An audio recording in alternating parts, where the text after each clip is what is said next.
បាទសួស្តីបងប្អូនទាំងអស់គ្នាអញ្ចឹងនៅក្នុងវីដេអូនេះគឺយើងនឹងសិក្សាអំពីឧបករណ៍ Pen Tool អូខេអញ្ចឹងទៅលើឧបករណ៍ Pen Tool របស់យើងតើយើងនឹងប្រើរបៀបម៉េចអូខេអញ្ចឹងយើងចូលទៅក្នុងកម្មវិធី Photoshop របស់យើងទាំងអស់គ្នា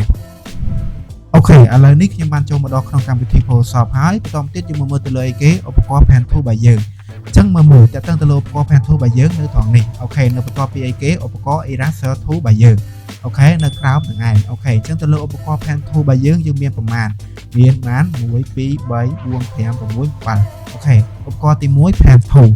អញ្ចឹងទៅលើឧបករណ៍ទី2បើយើងអីគេ Freeform Pen Tool ឧបករណ៍ទី3បើយើងអីគេ Curvature Pen Tool ទៅលើឧបករណ៍ទី4បើយើងអីគេ Content Aware Tracing Tool ទី5 Add Anchor Point Tool ទី6 Delete Point Tool ទី7 Cover Point Tool អូខេអញ្ចឹងទៅលើឧបករណ៍6នេះយើងនឹងប្រើរបៀបម៉េចអូខេអញ្ចឹងតើតើទៅលើអីគេឧបករណ៍ Content Aware Tracing Tool របស់យើងនេះគឺខ្ញុំនឹងបង្ហាញនៅtrongវីដេអូរបស់យើងនឹងឯងអញ្ចឹងតទៅទៀតទៅលើអីគេឧបករណ៍ដំបូងគេគឺឧបករណ៍ Pen Tool អញ្ចឹងតើតើទៅលើឧបករណ៍ Pen Tool របស់យើងនេះគឺជាអីឧបករណ៍សម្រាប់កាត់ដែរនេះកញ្ញាគឺជាឧបករណ៍សម្រាប់កាត់នឹងឯងកញ្ញាយើងអាចកាត់ដោយតែឧបករណ៍អីគេនេះ Lasso Tool អីគេ Object Selection នេះយើងដូចគ្នាអញ្ចឹងទៅលើឧបករណ៍ Lasso នេះយើងគូសកាត់ឲ្យតាមទម្រង់នេះដែលយើងចង់បានបែបហ្នឹងអញ្ចឹងទៅលើ Pen Tool របស់យើងតែយើងកាត់បែបម៉េចអូខេអញ្ចឹងយើងមកមើលទាំងអស់គ្នាអញ្ចឹងតើតើទៅលើឧបករណ៍ Pen Tool ឥឡូវយើងចុចមក Pen Tool របស់យើងបែបនេះមកអញ្ចឹងយើងមកមើលតើតើទៅលើការកាត់អញ្ចឹងតើតើទៅលើការកាត់របស់យើងនេះយើងកាត់បង្កើតអីគេ Anchor Point មួយមកបង្កើត Anchor Point មួយចឹងសិនមកបន្តទៀតខ្ញុំចុចបែបនេះសិនណាបែបហ្នឹងសិនមកឃើញទេកាត់ប៉ុណ្្នឹងសិនយើងកុំអាគិតគូរឿងអីគេការត្រូវមិនត្រូវចាំហើយចាំយើងធ្វើការសេរីវាបន្ថែមចុងក្រោយអញ្ចឹងទៅលើសក់របស់យើងនេះយើងអាចចូលសិនមកចូលចឹងសិនមកណាដោយសារអីតាក់ទងទៅលើការ remove សក់ឲ្យបានស្អាតចាំនឹងចេញវីដេអូបន្ទាប់ទៀតអូខេចុចបែបហ្នឹងសិនមកចាំហើយចាំយើងពុតទៅតាមទម្រង់នឹងឯងណាយើងធ្វើចឹងមកហើយខ្ញុំបង្ហាញចុងក្រោយគេហ្នឹងតាក់ទងទៅលើការកាត់លឿនដោយប្រើតែឧបករណ៍ Pen តែមួយទេយើងប្រើ Pen មួយយើងអាចកាត់បានគ្រប់ទម្រង់អត់ជាបញ្ហាទេចឹងឥឡូវខ្ញុំកាត់ប៉ុណ្្នឹងសិនមកណាហើយខ្ញុំមកភ្ជាប់ទៅលើ Anchor Point របស់យើងអញ្ចឹងត្រូវចាំតាក់ទងទៅលើការកាត់រូបអានេះគឺជា Anchor Point របស់យើងតាមមកទៀតយើងមកមើលទៅលើឧបករណ៍អីគេសម្រាប់ពុតរបស់យើងឧបករណ៍ Freeform Pen Tool របស់យើងនេះទៅលើឧបករណ៍មួយនេះឯងអូខេយើងគូចុចមកនឹងមកតាមទៀតយើងចង់ពុតលើអីគេទៅលើខ្សែ pass របស់យើងត្រូវហ៎អញ្ចឹងយើងមកមើលតើតើទៅនេះយើងដាក់ទៅលើខ្សែ pass មួយវាបានន័យថាបូកនឹងបានន័យថាបន្ថែមទៅលើខ្សែ Anchor Point របស់យើងបន្ថែមទៅលើ Anchor Point ខ្ញុំចុចបែបនេះមកគឺវាបន្ថែមទៅលើ Anchor Point របស់យើងអត់គឺវាបន្ថែមហើយតោះទៅយើងធ្វើការពុតខ្សែនេះឲ្យទៅតាមទម្រង់ដែលយើងចង់បានពុតយើងចង់បែបម៉េចឥឡូវយើងក៏មកមើលពុតវិញយើងនិយាយតើតទៅលើការបន្ថែមវាបូកទៅលើខ្សែ pass យើងនេះបូកបែបនេះគឺបន្ថែមយើងហើយតាមទៀតយើងចង់លុបយើងដាក់នៅលើបែបនេះវាមានសញ្ញាដកអីឃើញទេនៅលើ plan របស់យើងនឹងមានសញ្ញាដកយើងដកបែបនេះគឺវាដក Anchor Point បែបនេះគឺដកដែរអូខេខ្ញុំបន្ថែមហើយយើងធ្វើការពុតឥឡូវយើងចូលដល់ការពុតហើយការពុតយើងប្រើទៅលើអីគេចាំមើលខ្ញុំបន្ថែមទៅ Anchor Point របស់យើងនេះមួយអញ្ចឹងខ្ញុំចង់ពុតប្រើទៅលើអីគេនេះ Curvature Pen Tool របស់យើងនេះយកមកពុតវាឃើញទេខ្ញុំយកមកពុតវាណាពុតតាមទម្រង់ហ្នឹងមកឲ្យត្រូវទៅតាមទម្រង់ហ្នឹងឯងតោះបន្តិចខ្ញុំចង់បន្ថែមវាវិញចុចអីគេ Freeform Pen Tool យើងបន្ថែមវាអញ្ចឹងខ្ញុំចង់ពុតទៅលើអីគេឧបករណ៍ Curvature ហ្នឹងឯងនៅក្បែរគ្នាហ្នឹងឃើញទេយើងពុតវាអញ្ចឹងមកណាវាពុតឲ្យតាមទម្រង់ហ្នឹងមកចង់បន្ថែមយើងបន្ថែមទៅលើអីគេ Freeform Pen Tool ហ្នឹងយើងបន្ថែមអញ្ចឹងមកអញ្ចឹងយើងពុតទៅលើអីគេ Curvature ឃើញទេយើងពុតអញ្ចឹងមកអានេះខ្ញុំឧទាហរណ៍បន្ថែមអូខេបន្ថែមយើងពុតវាយើងពុតមកណាតាមទម្រង់ដែលយើងចង់បានអាហ្នឹងយើងប្រើបែបហ្នឹងក៏បានដែរមួយទៀតយើងប្រើតែឧបករណ៍ Freeform Pen Tool ឯងយើងអាចធ្វើការពុត direct មកក៏បានដែរអត់ចាំបាច់ចូលមកអីគេ Curvature ទេយើងចូលទៅលើអីគេ Freeform មួយចុះតាមទៀតយើងបន្ថែម Anchor Point មួយបែបនេះបើយើងចង់ពុតបែបម៉េចយើងចុច Control មួយឲ្យជាប់មកហើយយើងធ្វើការពុតឃើញទេយើងពុតមកឃើញទេតាមទៀតខ្ញុំបន្ថែមបែបនេះខ្ញុំចុច Control មួយជាប់ពុតទៅតាមទម្រង់ខ្ញុំបន្ថែមបែបនេះពុតអូខេបន្ថែមបែបនេះទៀតមកខ្ញុំពុតវាបែបហ្នឹងមកយើងពុតបែបហ្នឹងក៏បានដែរអាហ្នឹងយើងប្រើទៅលើអីគេឧបករណ៍ Freeform Pen Tool បន្តមកទៀតទៅលើអីគេឧបករណ៍ Curvature មិញយើងធ្វើការផ្លាស់ប្ដូរគ្នាមួយបន្ថែមមួយពុតប៉ុន្តែទៅលើ Curvature របស់យើង យើងប្រើមកងាយស្រួលមែនតើយើងគ្រាន់ដាក់បែបនេះមកនេះឃើញទេវាបង្កើតជាសញ្ញាបូកឲ្យយើងមួយបែរថាបន្ថែម anchor point ដូចតែគ្នាទេខ្ញុំដាក់បែបនេះហើយខ្ញុំធ្វើការពុតវាឃើញទេខ្ញុំទាញវាបានគ្រប់ទម្រង់តែម្ដងចុចបែបនេះមកខ្ញុំទាញវាឃើញទេនេះអានេះគឺវាលឿនបែបហ្នឹងដែរតែតើទៅលើឧបករណ៍ curvature របស់យើងនឹងឯងឃើញទេយើងពុតទៅតាមទម្រង់ហ្នឹងមកយើងអាចបន្ថែម anchor point យើងពុតយើងទាញចូល anchor point មកយើងក៏បានណាគឺវាបែបហ្នឹងអានេះយើងបន្ថែមចឹងមកតែទៅលើការពុតចឹងមកអញ្ចឹងយើងពុតឲ្យត្រូវទៅតាមទម្រង់ហ្នឹងមកអូខេអញ្ចឹងអានេះខ្ញុំប្រើ sample នៅពេលដែលយើងកាត់ឲ្យបានស្អាតមកហើយខ្ញុំនឹងបង្ហាញតិចមួយទៀតតែទៅលើការកាត់ដោយប្រើតែឧបករណ៍ pen មួយទេកុំឲ្យវាភាពស្មុគស្មាញណាគឺវាបែបហ្នឹងមកបានហើយឥឡូវឧទាហរណ៍នៅពេលដែលយើងចង់កាត់បែបហ្នឹងតែយើងចង់ដាក់ select វាបែបម៉េចយើង right click មួយ mouse ស្ដាំមួយមករើពាក្យថាគេ max selection ឃើញទេហើយកន្លែង filter កន្លែងនេះយើងក៏បានខយើងដាក់វាទៅលេខ0ទៅមកបានដែរហើយចុច OK មកអូខេវាដាក់ select យើងហើយយើងចង់កាត់ចុចទៅលើ Bluetooth យើងអាចកាត់វាបានឬក៏ទៅលើរូបរបស់យើងបានហើយខ្ញុំ Control C មកវិញ Control D ដើម្បីដល់ select អូខេអញ្ចឹងតើតើទៅលើការកាត់នេះរបស់យើងនេះដល់ធំនាត្រូវហ៎នេះ3ឧបករណ៍ហ្នឹងហើយតទៅទៀតទៅលើឧបករណ៍អីគេដូចគ្នាឥឡូវខ្ញុំ back មកវិញចុះ back មកដល់កន្លែងតំបន់ដែលយើងដាក់ select មកដូចបាញ់ចុះតទៅទៀតយើងមកមើលទៅលើអីគេឧបករណ៍អានេះដូចខ្ញុំនិយាយបាននិយាយថាទៅលើនេះខ្ញុំនឹងបង្ហាញចុងក្រោយគេ add anchor point ហើយនឹង delete point 2របស់យើងនេះឃើញទេចាំមើល add anchor point anchor point អានេះថាយើងបន្ថែមទៅលើ anchor point ដូចតែគ្នាប៉ុន្តែនៅពេលដែលយើងចង់ទាញយើងទាញបានដូចតែគ្នាឃើញណាទាញបានដូចតែគ្នាគេយើងចង់បន្ថែមទាញបានដូចគ្នាដល់ទីយើងចង់ delete anchor point របស់យើងចុចបែបហ្នឹងមកយើង delete ឃើញទេយើងលុបទៅលើ anchor point របស់យើងបែបហ្នឹងនេះឃើញទេយើងលុបបែបហ្នឹងទេអញ្ចឹងតើតើទៅលើឧបករណ៍ពីរនេះគឺនេះវាជំនួសទៅលើអីគេឧបករណ៍ freeform pen tool របស់យើងនេះឯងអញ្ចឹងជាទូទៅពីរនេះគឺយើងអត់សូវប្រើទេយើងប្រើទៅលើឧបករណ៍អីគេ freeform នេះបានដែរយើងដាក់បែបនេះមកទៅលើ anchor point ដកចង់បោកដាក់បែបនេះមកបោកឃើញទេដល់ពេលយើងចង់ពុតយើងចុចអីគេ control មួយជាប់មកយើងពុតបានហើយឥឡូវខ្ញុំចង់បន្ថែមបែបនេះខ្ញុំចង់ពុតចុច control មួយជាប់ពុតហើយអញ្ចឹងទៅលើឧបករណ៍ពីរនេះ add anchor point delete anchor point របស់យើងនេះគឺជំនួសទៅលើ freeform មួយនេះអូខេអ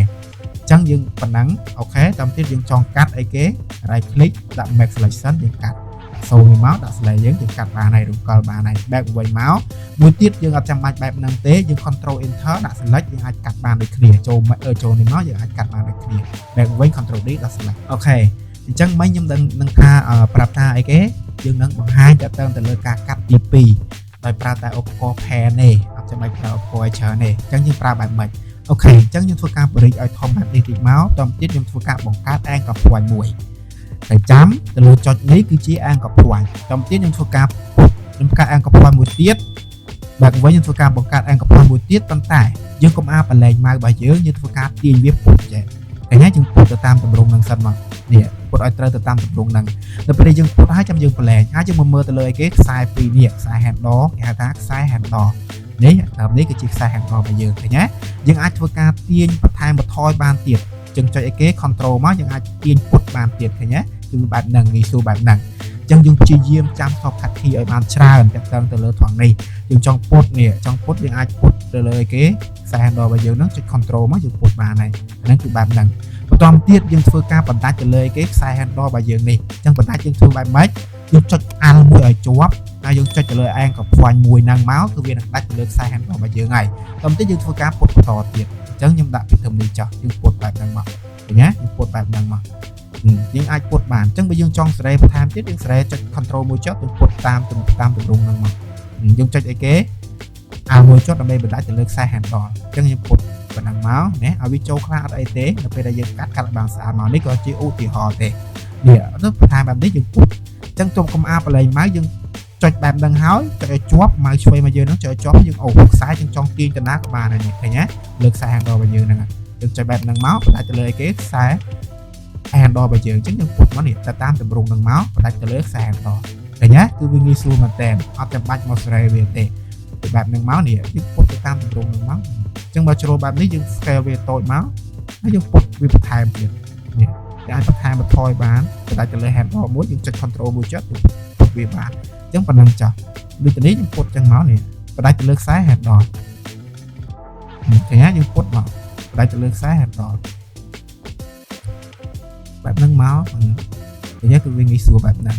ហើយវាលឿនទៀតវាកាត់បែបនេះអញ្ចឹងវាអត់ចាំបាច់អីគេចង់ចុចមកប៉អញ្ចឹងយើងចង់សេរីចង់ពុតទៅលើនេះយើងផ្លាស់ប្ដូរទៅលើអីគេ free form ដើម្បីបង្កើត anchor point ហើយយើងចុចអីគេ curvature ដើម្បីមកទាញឬក៏ពុតបែបនេះទេអត់ចាំបាច់ចឹងទេអញ្ចឹងយើងក៏ឈរនៅលើ pad tool នឹងមួយមកហើយយើងព្យាយាមប្រើ shortcut key ឲ្យច្រើនមក control alt អីចឹងមកពេលខ្ញុំចុចបែបនេះយើងធ្វើការតវាទៀតមកដូចបើខ្សែ header យើងត្រង់ចេះយើងអាចតទៀតបានតអញ្ចឹងទៅមកបើខ្សែ header វាបែបនេះយើងត្រូវបណ្ដាច់ហើយយើងពុតចេញមកគឺវាអត់ត្រូវទេអញ្ចឹងយើងធ្វើការបែកវិញមកបណ្ដាច់វាបែបហ្នឹងមកបានហើយយើងពុតចឹងមកឃើញទេចុចឲ្យបាននីមួយចឹងមកណាយើងកាត់ត្រូវទៅតាមទម្រង់ហ្នឹងមកអញ្ចឹងនៅពេលដែលយើងរៀនដំបូងអញ្ចឹងយើងអាចទាញដាក់ខ្លីៗសិនក៏បានដែរនៅពេលដែលយើងចេះស្ទាត់ទៅយើងធ្វើការទាញវែងបានដូចខ្ញុំចឹងហើយអញ្ចឹងឧទាហរណ៍តើទៅលើការកាត់នេះក៏មិនមែនតម្រូវថាអូត្រូវតែទាញខ្សែអង្គផ្លុយឲ្យបានវែងអត់ទេយើងមើលទៅតាមទម្រង់រូបរបស់យើងដែរណា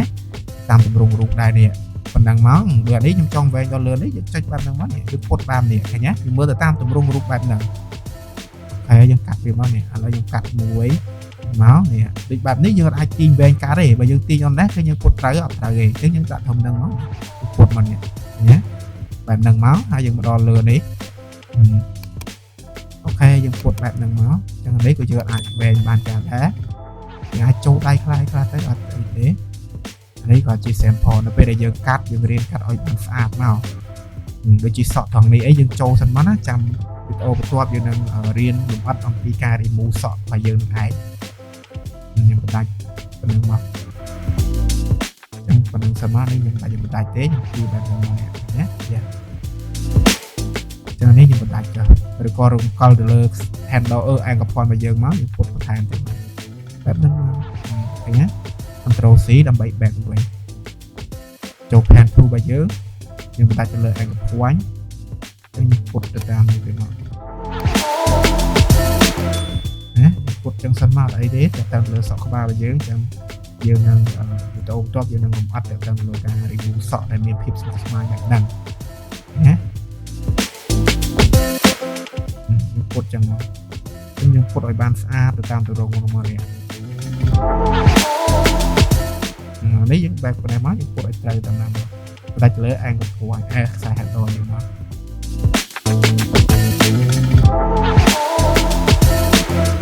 អញ្ចឹងតើតាមទៅលើការកាត់រូបនេះគឺវាសំខាន់មែនតើដូចខ្ញុំបាននិយាយពីដើមថាឲ្យគេនៅពេលដែលយើងប្រើឧបករណ៍ select របស់យើងពេលខ្លះយើងរូបខ្លះក៏យើងអាច select ទៅបានស្អាតដែរអញ្ចឹងមានតែ pen នឹងឯងយើងទៅលើការកាត់ឃើញទេ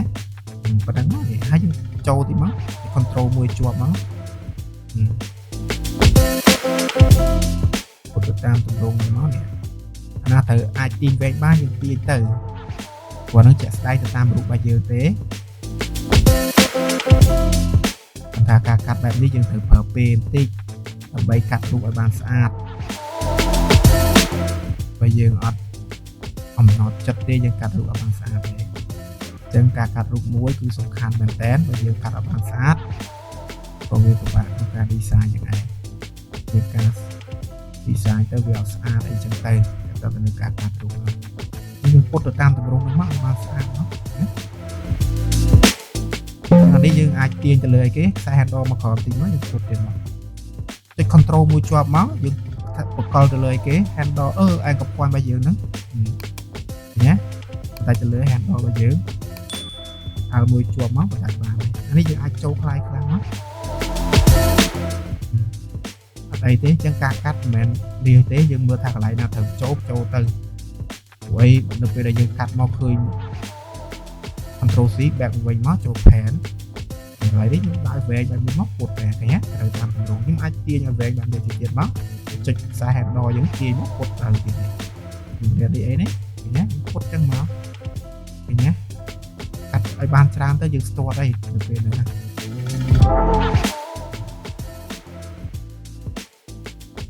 នេះពុតតាមហ្នឹងមកយើងអាចចូលខ្លាយទៅអត់អីទេបដាច់ដល់ទៀតនេះខ្ញុំដាក់ដល់ក្រោមមើលអញ្ចឹងបើចេញបែបនេះ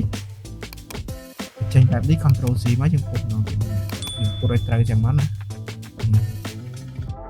nhé mình chết nhưng ai đặt tầm đi máu nhưng dừng về AK đây để đi dương bài cho mình ai chế để sao bị thua nhưng ai phụt chân máu thì cả nhá phụt chân máu này thì dừng mưa đá bật xe hand đôi dừng tròn tí dừng trong cạnh này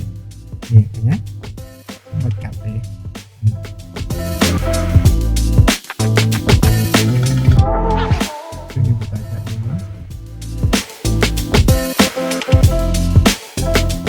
này dân đặt đó khom cho món tới lưỡn mới tới ai bị trâu phải nhé này máu đặt cho handle và dưỡng cột trên giống như cột lại bàn xa cho nó rồi nói như cắt cho tới lưỡn ok hai nhưng mà phải chọn một máu bỏ cái nhé từ lươn này hai một tiết nhưng mưa đây nhưng mưa tha nó về đây dừng cắt với class ai tham vì mình xa mình ấy chẳng tới nhưng ai có thay mà thôi bán được luôn có cái kia nữa có các bắt chờ nó đâm bay một cột vì vật thải mới theo thằng lý trong tháng tranh bán trẻ nhé ai có tham thôi bạn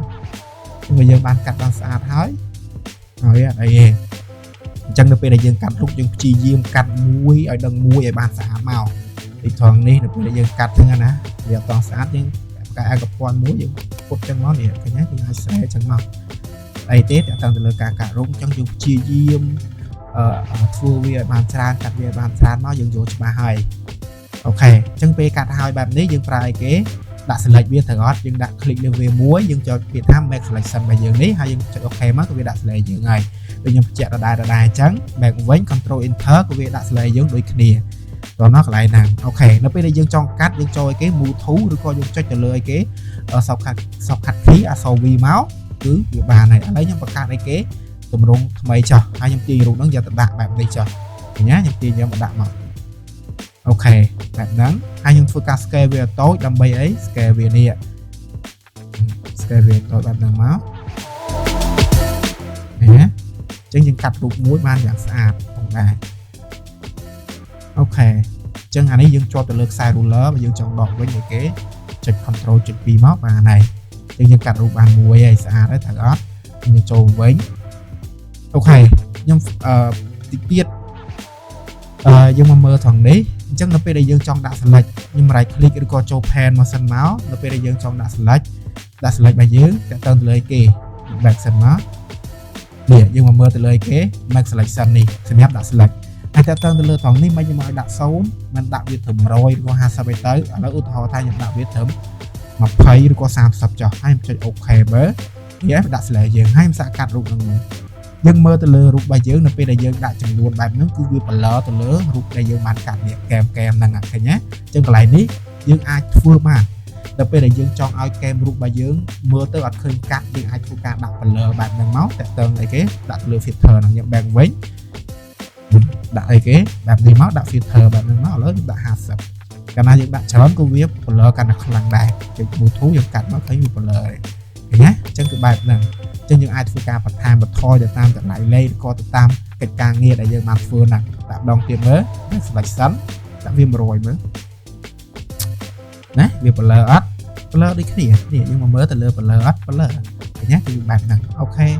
chẳng tẹt tăng từ lơ ca cắt rụt bài dưỡng dương miền pi tịnh địch những ai chẳng tẹt tăng từ lơ ca cắt rụt dương pra rồi biệt nè ca cắt rụt đây dương pra pen tầm mùi máu của bà này hay dương ta ô dương trong pra pen pra opco freeform rồi có vật chơi này ở chỉ bánh hà tê dương cất ha khi dương phơi tam style người nào lớn phơi từ ở chỉ bánh hà tê toàn đi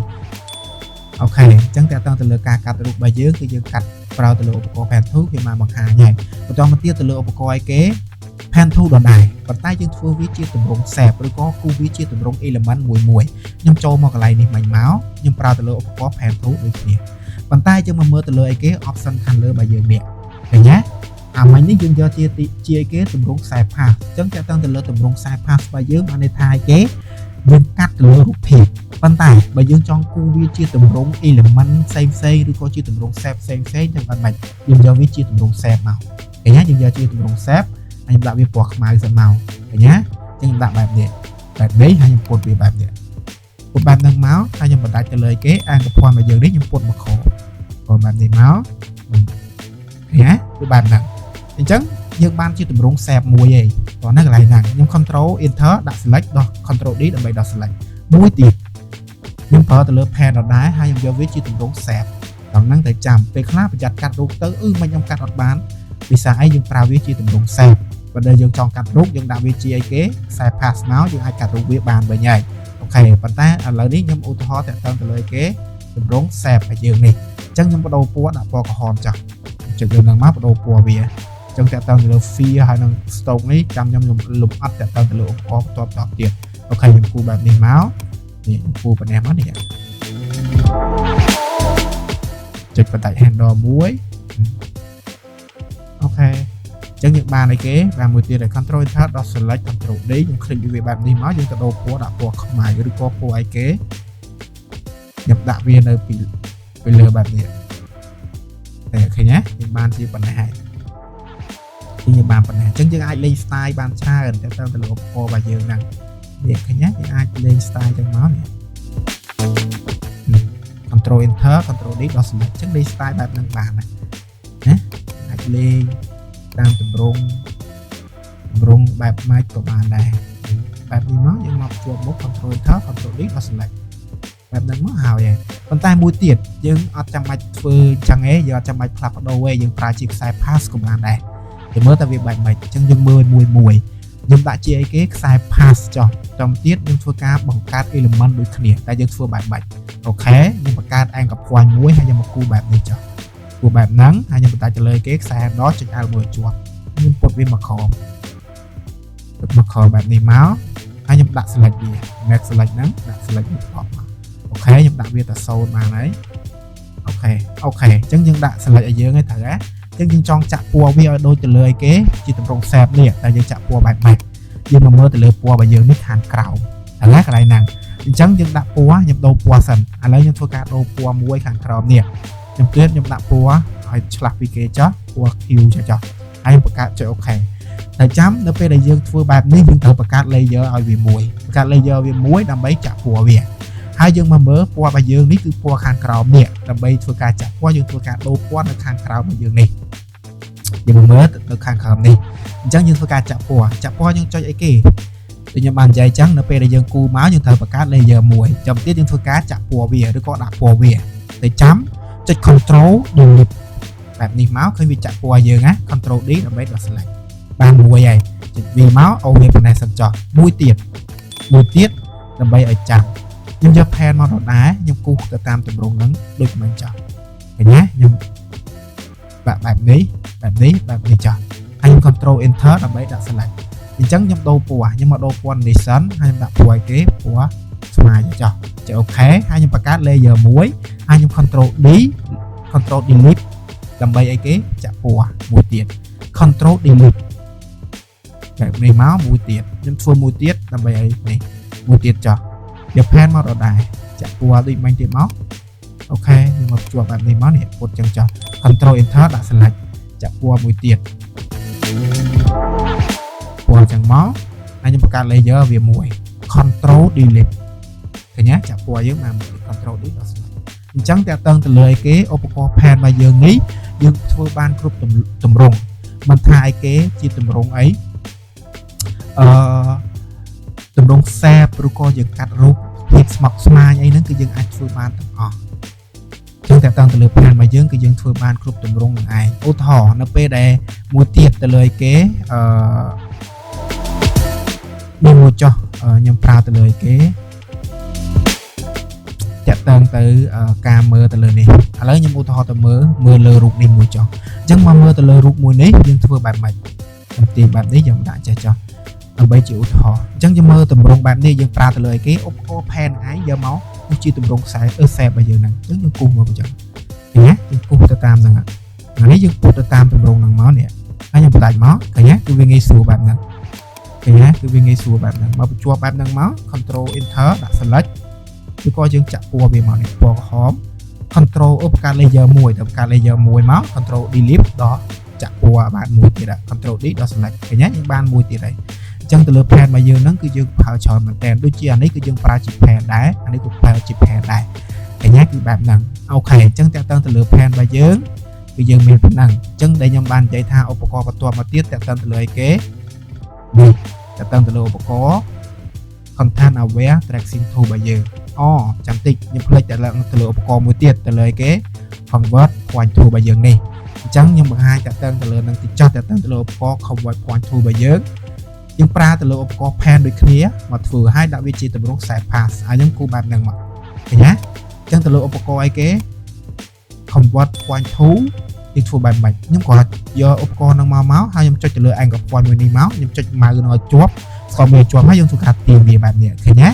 បែរថាទៅលើឧបករណ៍ convert point tool របស់យើងហ្នឹងវាស្រួលទៅលើទម្រង់ដែលវាកែឥឡូវឧទាហរណ៍នេះមួយទៀតខ្ញុំចុចបែបហ្នឹងឲ្យជាប់ហើយខ្ញុំទាញវាបែបហ្នឹងមកនេះឃើញឲ្យវា move បែបហ្នឹងមកចុចជាប់មកខ្ញុំទាញឲ្យ move បែបហ្នឹងមកនេះនេះគឺវាបែបហ្នឹងអានេះគឺយើងធ្វើតែប៉ុណ្្នឹងទេឬក៏នេះឃើញយើងអាចប៉ុណ្្នឹងមកយើងពុតមក control enter ដាក់ select ហើយយើងចាក់ពណ៌ទៀតមកកាត់ layer វាមួយមកដាក់ពណ៌ខមួយមើល control delete មកកាត់ពណ៌ថ្មីមួយទៀតនឹងតើទៅលើអីគេឧបករណ៍ convert point tool គឺយើងធ្វើបែបហ្នឹងទេយកអត់សូវប្រើវាប្រមាណទេអញ្ចឹងបន្តមកទៀតទៅលើអីគេឧបករណ៍នេះ content aware tracing tool របស់យើងអូខេអញ្ចឹងទៅលើឧបករណ៍មួយហ្នឹងតែយើងធ្វើបែបម៉េចអូខេនៅពេលដែលយើងចង់ប្រើទៅលើឧបករណ៍មួយនេះនៅពេលដែលយើងចង់ចម្លងទៅលើ logo អីមួយដែលយើងប្រើទៅលើ logo របស់គេវាមានប្រវត្តិដុតអត់ច្បាស់អញ្ចឹងទៅអញ្ចឹងខ្ញុំចង់ចម្លងគឺវាងាយស្រួលមែនតើទៅលើឧបករណ៍ content aware tracing tool មួយហ្នឹងអញ្ចឹងនៅពេលដែលយើងចង់ចម្លងឧទាហរណ៍ទៅបែបនេះអញ្ចឹងយើងយក pen មកចម្លងបានអត់បានយើងចម្លងទៅតាមទម្រង់ហ្នឹងមកនេះឃើញទេចម្លងទៅតាមទម្រង់ហ្នឹងមកគូទៅតាមទម្រង់ហ្នឹងមកប៉ុន្តែវាយូរទៅហ៎អូខេអញ្ចឹងយើងអត់ចាំបាច់ប្រើទម្រង់ហ្នឹងទេចូលមកឧបករណ៍មាញ់មក content aware ហ្នឹងមកយើងក៏ដាក់បែបនេះឃើញវាដាក់ select ឲ្យយើងជុំវិញណាយើងមកមើលនេះយើងដាក់បែបនេះមកវាដាក់ select យើងជុំវិញយើងក៏ចុចបែបនេះប៉ោះឃើញទេវាចាប់ទៅលើឬក៏វាបង្កើត select ឲ្យយើងដល់ចម្លងចានេះដូចគ្នាយើងចុចដាក់នេះបែបនេះប៉ោះមកវាបង្កើតយើងដូចគ្នានេះដូចគ្នាដែរអញ្ចឹងយើងធ្វើបែបហ្នឹងមកឃើញទេបែបហ្នឹងមកនេះអូខេអញ្ចឹងយើងបានមួយអញ្ចឹងយើង control enter មកវាដាក់ select យើងឃើញទេគឺវាបានសាចូលមកទៀតយើងចង់ចាក់ពណ៌គឺធ្វើបែបម៉េចឥឡូវយើងចង់ដូរពណ៌វាដាក់ពណ៌នេះចោះហើយយើងបង្កើត layer មួយមកដាក់ layer មួយអូខេយើងបង្កើត layer មួយមកខ្ញុំ control delete កា layer មួយ control delete មកឃើញវាដូរពណ៌យើងនេះណាយើងបានពណ៌ថ្មីមួយហើយគឺងាយស្រួលមែនតើ control D ដើម្បីដាក់ select បន្តមកទៀតទៅលើអីគេនេះ save របស់យើងនេះអញ្ចឹងយើងរៀនអត់តង់ដល់អីគេឧបករណ៍ rectangle នេះទេប៉ុន្តែយើងប្រើ true ក៏យកសិនទៅអត់អីទេឥឡូវយើងយកជា ellipse ហើយខ្ញុំធ្វើការគូវាមួយចេះមកគូវាបែបហ្នឹងសិនមកឥឡូវយើងបានប៉ុណ្ណេះមកហ្នឹងមកហើយយើងដាក់ពណ៌អីគេពណ៌ហ្នឹងមកខ្ញុំទាញវាពីក្រោមចឹងមកហើយអានេះខ្ញុំដូរវាដាក់ពណ៌អីគេដាក់ពណ៌សវិញដូរវាមកបកលើវាមកខ្ញុំដាក់ពណ៌អីពណ៌សអូខេហ្នឹងមកបានវាបានពណ៌សវិញហើយឃើញណាអានេះយើងបិទ stroke វាចុះអញ្ចឹងអានេះខ្ញុំបិទធ្វើការបិទ stroke វាសិនចុះអូខេយើងបានមួយអញ្ចឹងយើងបាន logo ថ្មីមួយហើយតែអត់ខ្ញុំចុច click បែបនេះខ្ញុំដាក់វាជា smart object មកខ្ញុំធ្វើការទាញវាទាញទៅកន្លែងថ្មីមកនេះenter មួយខ្ញុំទាញវា control T ទាញវា enter ចូល move to ខ្ញុំទាញវាបែបនេះខ្ញុំដាក់បែបនេះមកខ្ញុំបាន logo ថ្មីមួយហើយឃើញទេវាបែបហ្នឹងអូខេបន្តមកទៀតយើងមកមើលទៅលើ logo របស់យើង proxy របស់យើងនេះដូចគ្នាយើងធ្វើបែបហ្នឹងមកឧបករណ៍មិញហ្នឹងយើងក៏ដាក់បែបនេះមកគឺវាចាប់ឲ្យយើងហើយឃើញទេគឺវាងាយស្រួលមែនតើអញ្ចឹងយើងប្រើបែបហ្នឹងមកយើង control enter ដាក់ពណ៌មកឬក៏នៅពេលដែលយើងចង់ដាក់ពណ៌មួយអញ្ចឹងណាចង់ដាក់ពណ៌មួយយើងបែបនេះសិនចង់ដាក់ពណ៌នេះក្រហម control enter បង្កើត layer មួយមកហើយចាក់ពណ៌អីពណ៌ក្រហមមកពណ៌ហ្នឹងដែរមក control delete ចាក់ពណ៌បានមួយ control D ដល់ select អញ្ចឹងឧបករណ៍បន្ទាប់យើងដាក់បែបនេះមក control enter បង្កើត layer មួយមកហើយយើងបង្កើតអីចាក់ពណ៌ហ្នឹងដែរមកនេះ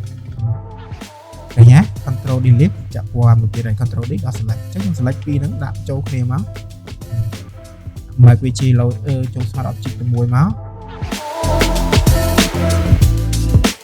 អូខេអញ្ចឹងទាញទៅបាន logo មួយទៀតឃើញទេគឺវាបែបហ្នឹងអញ្ចឹងទៅលើឧបករណ៍ curvature របស់យើងហ្នឹងគឺសម្រាប់ចម្លងទៅលើ logo ឬក៏ដាក់ select គឺវាងាយស្រួលមែនតើអញ្ចឹងតើតើទៅលើការប្រើប្រាស់ឧបករណ៍ pen tool របស់យើងអញ្ចឹងគ្នាយើងព្យាយាមអនុវត្តវាបានច្រើនធ្វើវាបានច្រើនមកព្រោះអីតើតើទៅលើឧបករណ៍ pen tool ជាទូទៅយើងប្រើវាច្រើនមែនតើមិនថាកាត់រូបទម្រង់បែបម៉េចធ្វើ element គូ element ទម្រង់បែបម៉េចគឺយើងប្រើ pen tool ច្រើនមែនតើអញ្ចឹងគ្នាយើងអនុវត្តឲ្យបានច្រើនធ្វើវាបានច្រើនមកយើងចេះកាន់តែច្បាស់ហើយអូខេអញ្ចឹងយើងជួបគ្នានៅក្នុងវីដេអូក្រោយ